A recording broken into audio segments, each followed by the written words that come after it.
Hello guys, कैसे हैं आप सभी लोग। तो स्वागत है आप सभी का एक और नए पॉडकास्ट में। और जनरली अभी तक के जो पॉडकास्ट थे उसमें हमने टेक्निकल तो बहुत ज्यादा बात कर ली है, बट आज के पॉडकास्ट कुछ अलग होने वाला है। बिकॉज आप सबको ये चीजें तो समझ आ गई हैं हमें क्या पढ़ना है जिससे हमारी एक अच्छी कंपनी में जॉब लग सके, क्या क्या स्किल्स रिक्वायर्ड है। बट क्या एग्जैक्टली कंपनीज डिमांड करती हैं टेक्निकल फील्ड में, अगर उनको चाहिए कैंडिडेट, वो आपको आज की वीडियो में पता लगने वाला है।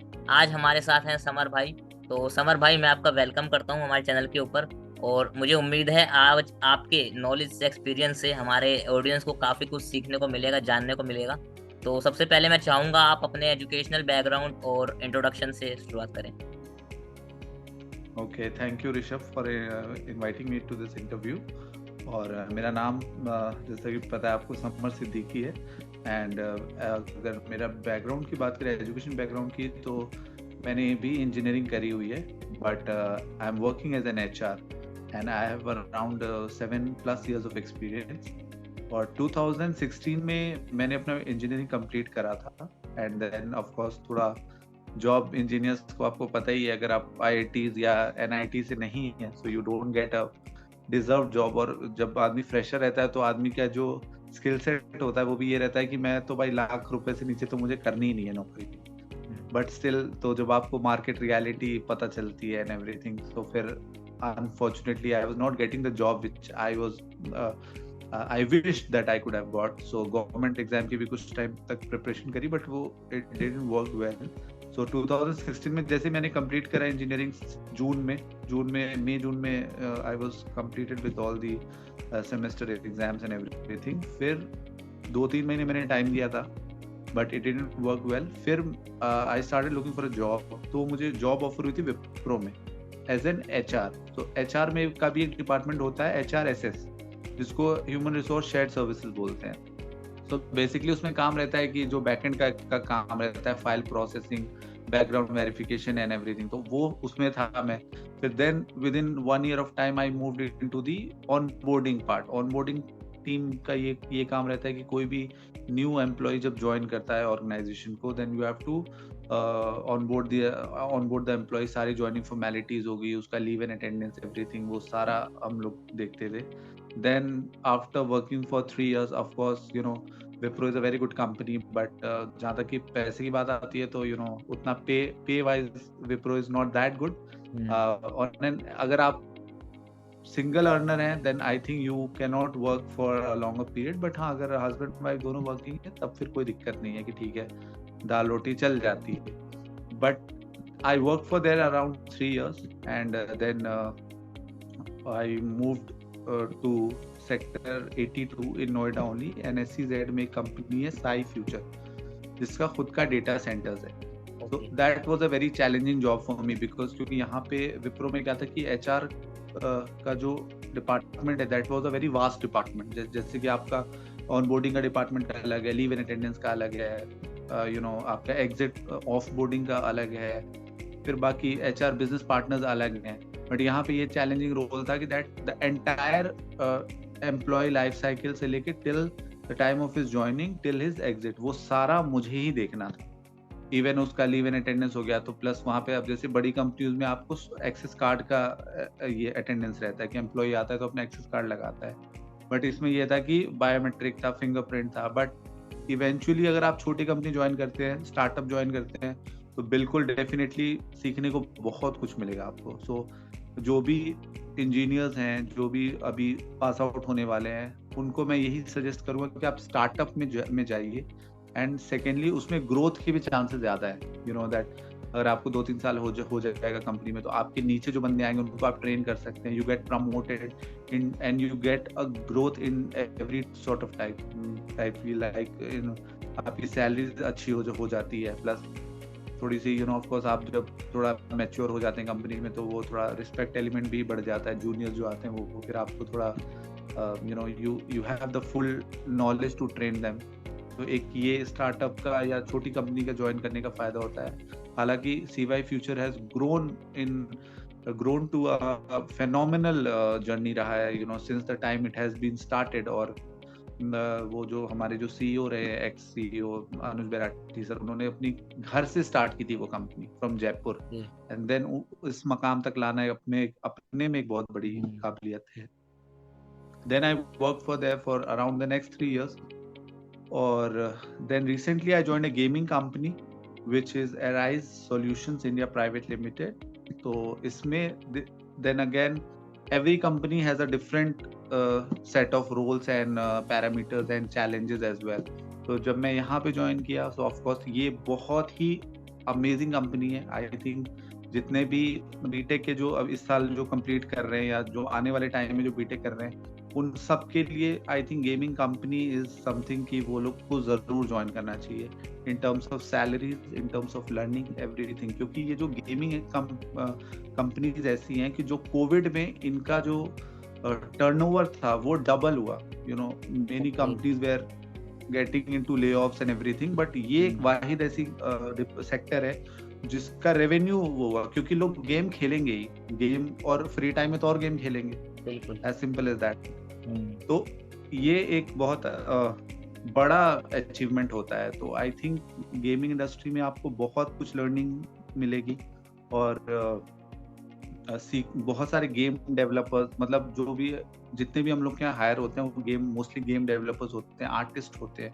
तो आई थिंक कंपनी बहुत बढ़िया है, और जो इसके जो छोटी मोटी जो चीजें हैं जो आपका every day is a new learning, क्योंकि आप कोई गेम बना रहे हैं तो उसमें आपका बैक ऑफ द माइंड चलना चाहिए कि आप गेम में क्या क्या छोटे छोटे एलिमेंट डाल सकते हैं। यू नो, फिर उसके बाद और भी उसके बैकग्राउंड की भी टीमें होती हैं, जैसे एनिमेशन टीम होती है जो उस आर्ट में जान डालती है। जैसे फॉर एग्जांपल किसी ने कोई हॉर्स बना दिया है, सो इट्स सपोज कोई गेम डिजाइन होना है जिसमें आपको कोई रेसिंग गेम डिजाइन करना है, तो उसमें जैसे किसी ने कोई हॉर्स ड्रॉ किया, उसके बाद उसको लाइव रनिंग हॉर्स कैसे करेंगे, तो वो एक एनिमेशन की टीम करती है। Then the game developer works on how the game will run, right. तो ये सब चीजें हैं, और इंजीनियर्स के लिए तो आई थिंक बहुत ही, मतलब I was not known to this fact, क्योंकि इससे पहले मेरा आईटी सेक्टर ही था, ये भी आईटी गेमिंग ही है, बट गेमिंग में ये है कि it's a phenomenal job and you know every day is a new learning for you. आपको कभी बोरियत नहीं होगी इसमें। तो भैया मेरा मतलब आपकी जर्नी से ये एक सवाल निकल के आ रहा है कि मतलब आपको जैसे स्टार्टिंग में इंजीनियरिंग करने के बाद जाना आईटी में था, बट अनफॉर्चुनेटली कंडीशंस ऐसी हुई कि आपको एचआर में मूव होना पड़ा। बट उसके बाद आपने ट्राई क्यों नहीं किया कि दोबारा से आप आईटी में शिफ्ट हो? आजकल तो बूट कैंप्स भी इतने आ गए हैं कि हम ट्रेनिंग लेके एक अच्छी कंपनी में स्विच कर सकते हैं। तो ऐसा क्या हुआ कि आप फिर एचआर में ही कंटिन्यू करने लग गए? स्टार्टिंग में तो ये था कि एचआर में लड़कियां बहुत होती हैं।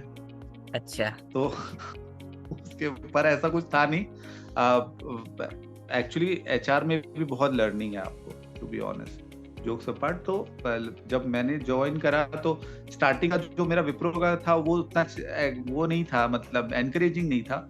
बट हाँ, ऑफ कोर्स जब मैं इसमें आया तो एचआर में भी ऐसा नहीं है, आपका बहुत करियर ग्रोथ होता है। इवन कि हर एम्प्लॉय जो है उसका पूरा एंटायर जो लाइफ साइकिल होता है, जो उस कंपनी में वो जो काम कर रहा है जितने भी पीरियड तक, वो सारा ही मैनेज करना रहता है। तो एचआर में भी ऐसा नहीं है कि आपको जो है कि कोई टेक्निकल चीजें, आपको बहुत सारे जैसे टूल इम्प्लीमेंटेशन होता है, जैसे बहुत सारे टूल्स हैं, डार्विन बॉक्स है या और भी अदर टूल्स है, केका है, ऑरेंज एचआर है। तो ये सब tool implementation is also a type of technical implementation only. So उसमें भी आपको बहुत सारी चीजें मिलती है। और सेकेंडली, अगर आपने इंजीनियरिंग करी, आप आईटी बैकग्राउंड से, तो कहीं ना कहीं जैसे इस तरह का इम्प्लीमेंटेशन होता है या पेपरलेस अब कंपनीज जा रही हैं, तो जो भी शेयर पॉइंट या जिस पे भी हम लोग वर्क करते हैं, शेयर ड्राइव जो होती है, तो उस पे आपको एक्सप्लोर करने में ज्यादा इजी होता है compare to a non technical background guy. So एक ये रहता है, और प्लस ये रहता है कि देखिए end of the day salary matters. So अगर सैलरी आपको इसमें भी ठीक ठाक मिल रही है तो फिर ऑफ कोर्स आप अच्छा इसमें कर सकते हैं, इसमें कोई दो राय नहीं। ओके, तो मतलब आपका ये अभी करंट रोल क्या रहता है? जैसे आप बताया आपने पहले विप्रो में काम किया है, उसके बाद दूसरी कंपनी आपने बताई कि स्टार्टअप, उसके बाद अभी यहाँ पे हो आप हो, तो क्या आप बता सकते हो कि एक एचआर में जबकि आपकी जर्नी स्टार्ट हुई है और अभी तक, क्या आपके काम में डिफरेंस आया है? क्या आपने नया लर्न करा है? और क्या आपको लगता है कि एचआर की फील्ड भी एक टेक फील्ड को टक्कर दे पाएगी आने वाले समय में ग्रोथ के मामले में? ग्रोथ के मामले में बिल्कुल दे पाएगी। आई थिंक बिना एचआर के कोई कंपनी रन नहीं हो सकती। आई गेस कोई भी अगर अपनी कोई कंपनी खोल स्टार्ट करता है तो वो एचआर के बिना तो कोई कंपनी रन नहीं कर सकती। इवन कुछ जगह ये होता है कि फाइनेंस और एचआर बाद में कुछ जगह सेम ही काम करते हैं। मतलब जो एचआर का बंदा है वो आपका फाइनेंस भी देख रहा है, अकाउंट्स भी देख रहा है, राइट? बिना उसके I think HR is the backbone of any company.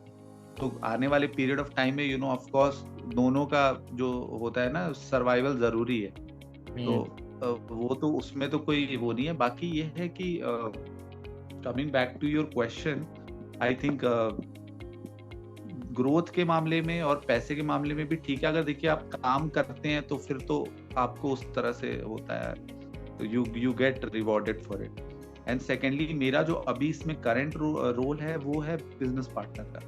तो इसमें हम लोग बेसिकली जो भी कंपनी का जो एंड टू एंड मैनेजमेंट होता है, जैसे कोई कंपनी ज्वाइन करता है, हालांकि एचआर में बहुत सारी ऐसी चीजें जो बहुत ही कॉन्फिडेंशियल रखी जाती है, जो हालांकि हम लोग ऐसे ओपन फोरम पे नहीं बोल सकते या डिस्कस कर सकते। बट हाँ, अगर मैं आपको ऐसे बताऊं तो यही है कि कोई भी एम्प्लॉय ज्वाइन करता है तो उसके ज्वाइन करने से उसके जाने तक का जो भी उसका इंक्रीमेंट का पीरियड है या जो उसके जो भी उसके परफॉर्मेंसेस है या जो उसका अदर जो करिकुलर एक्टिविटीज में जो उसका परफॉर्मेंस है, उन सब का जो पूरा डेटा मैनेजमेंट होता है वो हम लोग करते हैं। प्लस ये भी है कि जो बिजनेस स्ट्रेटेजीज होती हैं या नया अगर ऑफिस स्पेस लेना है और ये सब, मतलब एंटायर बिजनेस पार्टनर वाला जो रोल होता है that we do. So means एक तो एम्प्लॉय लाइफ मैनेजमेंट हो गया और प्लस आपको पूरा जो ऑफिस किस तरह से रन करता है, क्या क्या एड ऑन बेनिफिट्स हम लोग दे सकते हैं,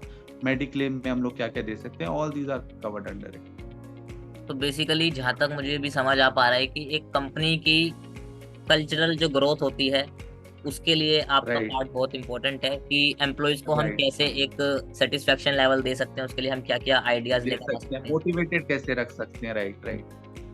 ग्रेट। मतलब ये काम काफी इंपॉर्टेंट है, बिकॉज अगर यही नहीं होगा तो फिर हायरिंग्स नहीं होंगी और जो कंपनीज में एम्प्लॉइज का बेस है वो एचआर सी है बेसिकली। तो एचआर है क्योंकि एचआर ही तो हायर करता है ना एम्प्लॉइज को। जो हमारी जो रिक्रूटमेंट की टीम होती है वो बहुत काम करती है, दिन रात काम करती है। Recruiters actually they don't get credit for it.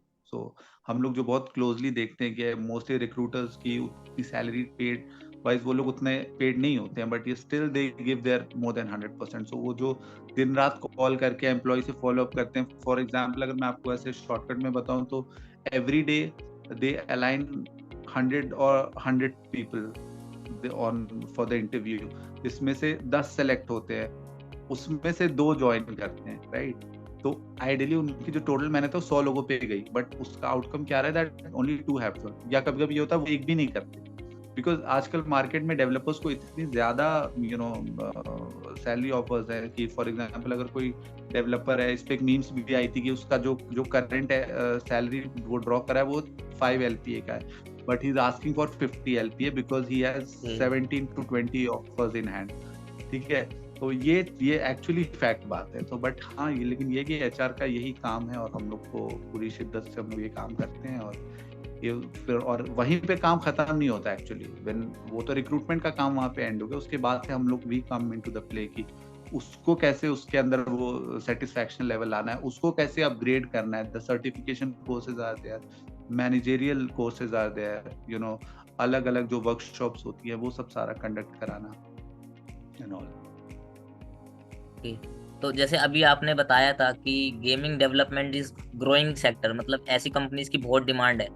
तो ऐसी कंपनीज में अगर कोई एक फ्रेशर जाना चाह रहा है, अपना करियर देख रहा है, चाहे वो फ्रंट एंड में हो, बैक एंड में हो, सॉफ्टवेयर डेवलपमेंट में हो या डेटा साइंस इंजीनियरिंग में हो, क्या ऐसी स्किल्स हैं जो ऐसी गेमिंग डेवलपमेंट जो ग्रोइंग कंपनीज है वो डिमांड करती हैं एक कैंडिडेट से, एज अ फ्रेशर अगर हम बात कर रहे हैं और एक एज अ एक्सपीरियंस अगर हम बात कर रहे हैं?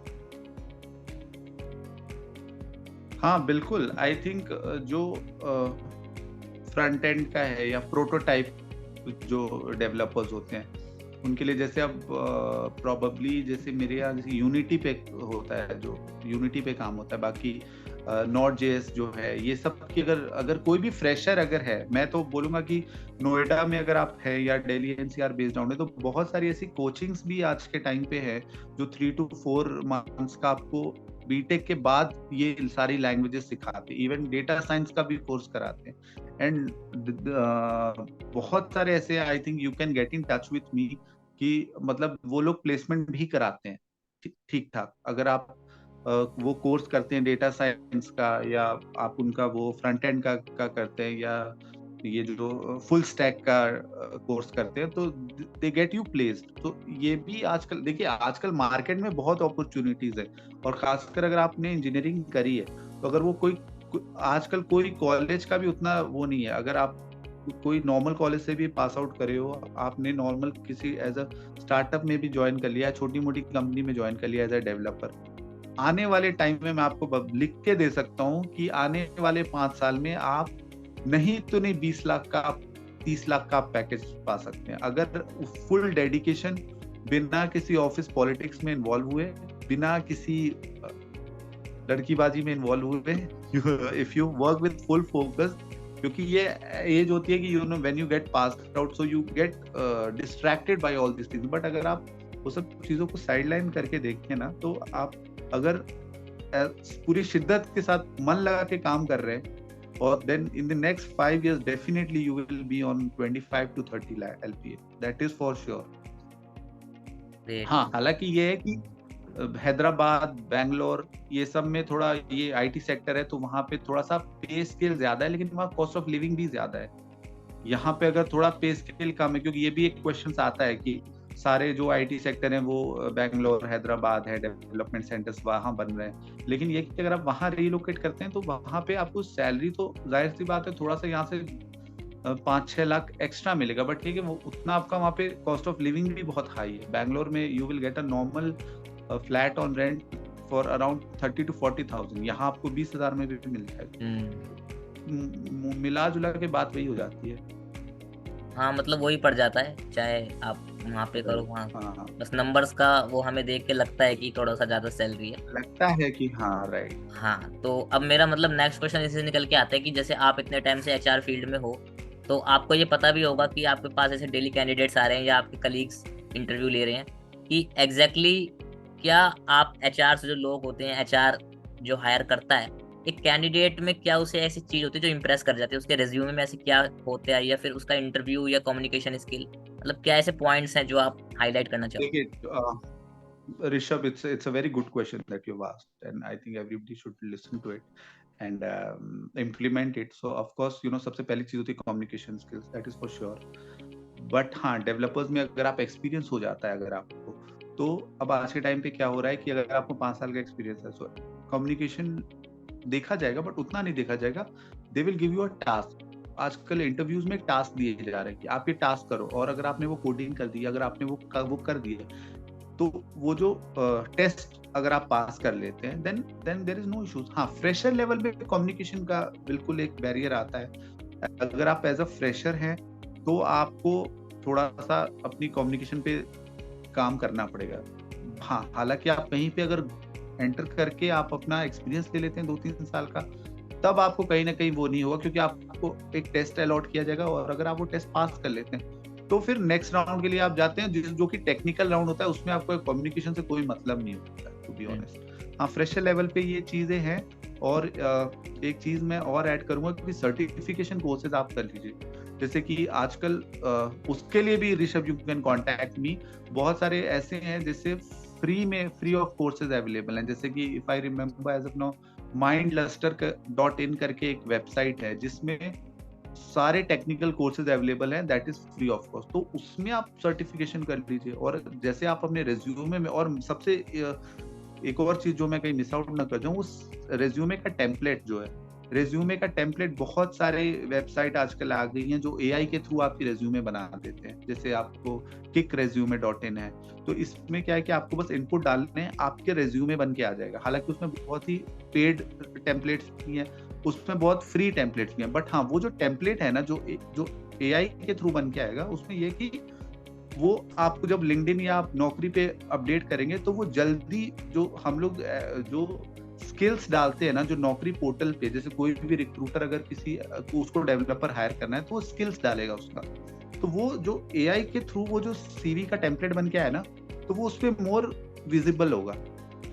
तो सबसे पहले तो जो भी बीटेक के जो फ्रेशर्स हैं वो सारे अपनी स्ट्रॉन्ग एआई टेम्पलेट वाली सीवी बनाएं। दूसरा, फ्री सर्टिफिकेशन करें और उसको अपनी सीवी में ऐड ऑन। तो ये 2 चीज बेनिफिट बहुत करता है। और हाँ, तीसरा कम्युनिकेशन स्किल्स है, कोई कोचिंग थोड़ी बहुत जान लीजिए। और दूसरी चीज ये भी होती है ना कि जब आप कहीं काम करते हैं ना किसी कंपनी में, सो ऑफ कोर्स मेल पे आप हिंदी में बात नहीं कर सकते, या to your manager you can not communicate in Hindi. तो कहीं ना कहीं आपकी हिंदी इंग्लिश ऑटोमेटिकली इम्प्रूव हो जाती है। सो राइट, अभी क्या है कि घर में रहते हैं या कॉलेज में रहते हैं तो सारे दो, इवन लड़कों में ये होता है कि थोड़ा ज्यादा इंग्लिश बोलो तो लड़के भी झाड़ देते हैं कि ज्यादा इंग्लिश झाड़ रहा है। तो ये होता है, but eventually when you come into a corporate line and then you start working and then तो फिर वो चीजें ठीक हो जाती है। हालांकि जो थोड़ा स्टेट बोर्ड से पढ़े रहते हैं उनको थोड़ा सा चैलेंजेस आता है, बाकी आई डोंट थिंक अगर कोई, if you are educated from an ICSE और सीबीएसई बोर्ड तो फिर वो उतना चैलेंज नहीं आता है।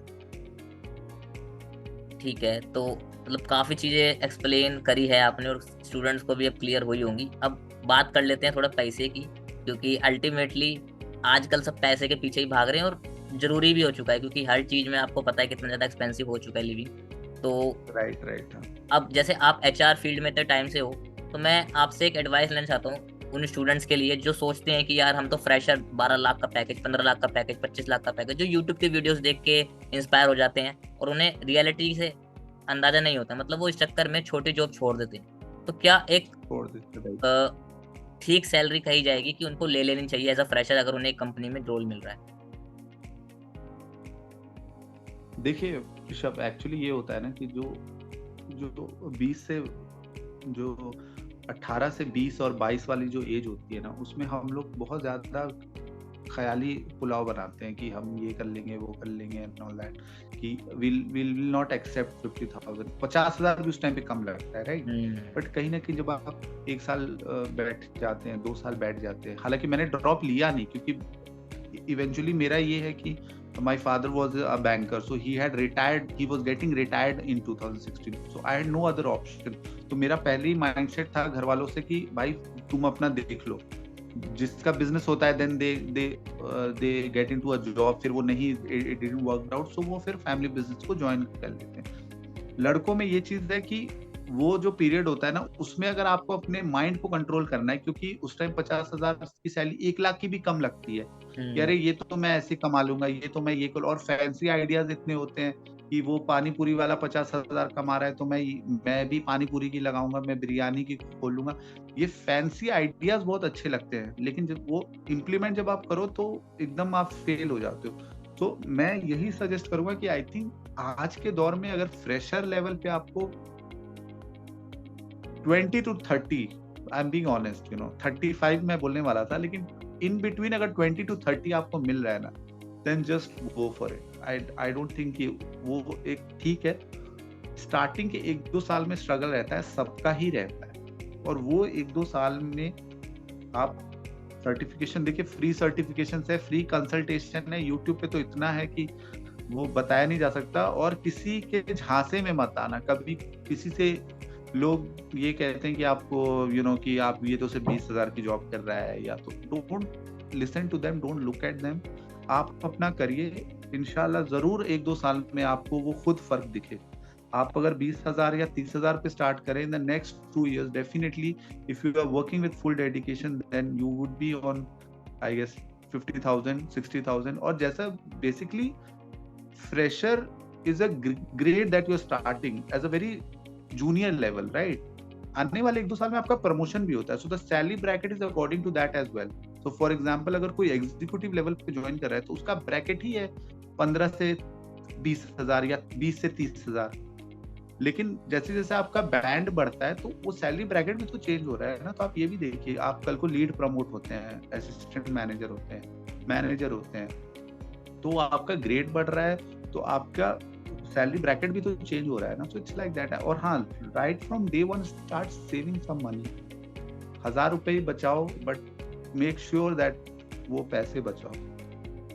ऐसा नहीं कि आ रहा है तो फिर दारू सिगरेट एंड ऑल दैट आप उड़ा रहे तो, क्योंकि आज की जनरेशन थोड़ा ऐसी हो गई है, हम लोग को तो बहुत ज्यादा मैं अगर घर में रहता हूँ तो बहुत ज्यादा कंट्रोल्ड वे में रहता हूँ कि मतलब, तो मैंने इसलिए कभी करा ही नहीं कुछ सिगरेट या शराब, इसका कोई चस्का मुझे लगा ही नहीं। बट मेरे और भी जो दोस्त हैं तो यू डोंट हैव टू जज देम, बट ये है कि आप जो भी करें मेक श्योर कि आप जितना भी पैसा कमाए start saving from day one, क्योंकि जब वो सेविंग की हैबिट नहीं आएगी ना आपके में, तो आप लाख रुपए भी कमा ले 2 लाख भी कमा ले तो वो कम ही पड़ेगा। तो I have been through that friend circle. So जिनकी सैलरी तो है 2-2.5 लाख, लेकिन बच एक भी रुपए नहीं रहा आजकल, वो मेरे से ही मांगेगी कि भाई 10,000 भेज दियो। तो ठीक है, तो इन चीजों का ध्यान दे, बाकी सब ऊपर वाले के हाथ आपकी में। मुझे एडवाइस काफी ऑनेस्ट लग रही है। एक जो कहते हैं कि लाइफ का तजुर्बा जो जीने का, वो एग्जैक्टली आपने दे दिया है। और उससे काफी हो सकता है अभी स्टूडेंट्स को लग रहा हो यार क्या बोल रहे हैं ये, मतलब हम तो दूसरी दुनिया में हैं। वो तो नहीं एक लगेगा, वो उनको हाँ, एक्चुअली फादर भी समझाते हैं ना इस उम्र में, तो नहीं समझ में आता है, उनको लगता है अरे ये मुझे ज्ञान दे रहे हैं। But eventually by more mature you become ना, so you will realise that ये सब जो बातें हैं सही है। बिल्कुल। जैसे इस पे एक शेर है ना कि एंड ऑफ द डे आपको अपनी ही सुननी है और जो you have to just go with the flow. तो शेर है ना कि ना मोहब्बत के लिए ना दोस्ती के लिए, वक्त रुकता नहीं किसी के लिए, और अपने दिल को ना दुख दे यूं ही इस जमाने की बेरुखी के लिए, और वक्त के साथ साथ चलता रहे, यही बेहतर है आदमी के लिए। वाह। तो गाइज इसी शेयर के साथ हम पॉडकास्ट को एंड करेंगे। बट एंड करने के साथ ही मैं समर भाई से पूछना चाहूंगा कि अगर कोई आपसे पर्सनली कनेक्ट करना चाहता है, कोई सवाल है, तो आपसे कनेक्ट करने के लिए क्या आपके पास कोई सोशल मीडिया का लिंक्स हो तो आप अगर शेयर करना चाहें। आई गेस मेरी लिंक्डइन पे भी मैं हूँ, मेरी आईडी तो मुझे याद नहीं, बट हाँ आई गेस summer.siddiqui93 है, 93 is my date of birth, और इंस्टाग्राम पे भी मैं इसी पे हूँ। तो अगर किसी को भी कोई ऐसे करियर गाइडेंस रहे जो मुझे उस लाइक अगर समझता है तो ऑफ कोर्स देखिए, एंड सेकेंडली सबको हेल्प करनी चाहिए जितना भी अगर आपसे हो सके जरूर। अगर आप किसी कंपनी में भी जा रहे हैं तो अगर आपको पता है कि कोई आपका फ्रेंड अभी जॉब नहीं लग पाई उसी किसी रीजन से, तो रेफर हिम। और अब तो बहुत सारी कंपनीज रेफरल पॉलिसी भी इसीलिए प्रमोट करिए क्योंकि कंसल्टेंट को पैसा देने से मच बेटर है कि आप एम्प्लॉय को पैसा दीजिए। कंसल्टेंट को हम लोग सीटीसी का 10% 15% देते हैं, इट्स बेटर कि वी पे टू आवर एम्प्लॉइज। तो अगर कोई एम्प्लॉय अपने फ्रेंड को रेफर करता है तो ही गेट्स द रेफरल अमाउंट, और अच्छा अमाउंट है, ऐसा नहीं है कि बहुत कम है, 50,000 अप टू, मतलब डिपेंडिंग ऑन द एक्सपीरियंसेस। तो ये है, और help each and everybody and we should grow together, that is it। तो गाइज इनका मैं लिंक्डइन का और इंस्टाग्राम का भी शेयर कर दूंगा समर भाई का, तो आप जाके जरूर से कर सकते हो कनेक्ट। अगर आपको कोई क्वेरी है तो जरूर से आपकी काफी हेल्प होगी, और इस पॉडकास्ट से भी आपको काफी हेल्प मिली होगी, ये मैं श्योर हूँ, क्योंकि मुझे खुद इतना सीखने को मिला है। क्योंकि कहते हैं कि जिसको एक्सपीरियंस होता है उसी से हम सीख सकते हैं। तो जहाँ हम अभी जर्नी स्टार्ट कर रहे हैं करियर की, वहाँ आप ऑलरेडी इतना एक्सपीरियंस ले चुके हो, उससे जो हमें सीखने को मिल रहा है, तो हम काफी अपना टाइम बचा रहे हैं। तो मेक श्योर आप वीडियो को जरूर से लाइक करना, क्योंकि इतना सब कुछ आपने इस वीडियो में सीखा है। और कमेंट जरूर से करना क्या क्या लर्निंग्स आप इंप्लीमेंट करने वाले हो। आपने पुराने पॉडकास्ट चेकआउट नहीं करे हैं तो चेकआउट कर सकते हो, because front end development, data related या फिर सॉफ्टवेयर रिलेटेड मैंने बहुत सारे पॉडकास्ट किए हुए हैं ऑलरेडी वर्किंग प्रोफेशनल्स के साथ। आई कार्ड पे डिस्क्रिप्शन में लिंक्स मिल जाएगा, मेक श्योर आप चेकआउट करो, और चैनल को सब्सक्राइब करके जरूर से जाओ ऐसी और वीडियोस के लिए। तो गाइज मिलते हैं इसी के साथ अगली वीडियो में, जब तक के लिए stay smart, take care of your self, good bye.